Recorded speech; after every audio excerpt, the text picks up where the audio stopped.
आंतरराष्ट्रीय अंतराळ स्थानकाला भेट देणारे पहिले भारतीय अंतराळवीर शुभांशु शुक्ला यांचं मायदेशी आगमन दिल्ली विमानतळावर झालं जल्लोषात स्वागत।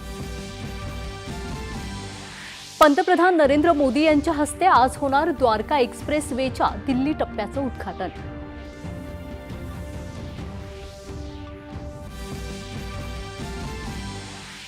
आर्थिक वर्षाच्या पहिल्या तिमाहीत देशाच्या इलेक्ट्रॉनिक्स निर्यातीत 47% वाढ। गेल्या दशकभरात ही निर्यात कैक पटींनी वाढल्याची केंद्रीय मंत्री पियुष गोयल यांची माहिती। अमेरिका आणि रशियाच्या राष्ट्राध्यक्षांमधल्या चर्चेचं भारताकडून स्वागत। भारताच्या शांततेच्या भूमिकेला अनुसरूनच ही बैठक झाल्याची परराष्ट्र मंत्रालयाची प्रतिक्रिया। मुंबईसह राज्यात दहीहंडीचा उत्साह। अनेक गोविंदा मंडळांनी देखाव्यातून दिली ऑपरेशन सिंदूरच्या वीरांना मानवंदना।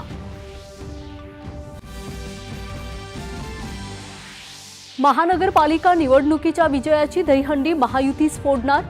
हंडीतलं लोणी जनकल्याणासाठीच होणार खर्च। दहीहंडी उत्सवात मुख्यमंत्र्यांचा टोला। प्रधानमंत्री आवास योजनेअंतर्गत सोलापूर जिल्ह्यात उभारलेल्या 1348 सदनिकांचं वितरण आज मुख्यमंत्री देवेंद्र फडणवीस यांच्या हस्ते होणार। मुंबई उच्च न्यायालयाच्या कोल्हापूर सर्किट बेंचचं आज सरन्यायाधीश भूषण गवई यांच्या हस्ते होणार उद्घाटन।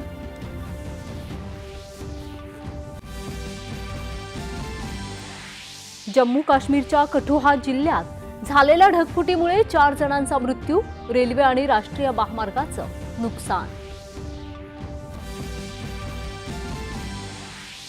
आणि राज्यात ठिकठिकाणी पावसाची संततधार। येत्या 21 तारखेपर्यंत राज्याला अतिवृष्टीचा हवामान विभागाचा इशारा। नमस्कार।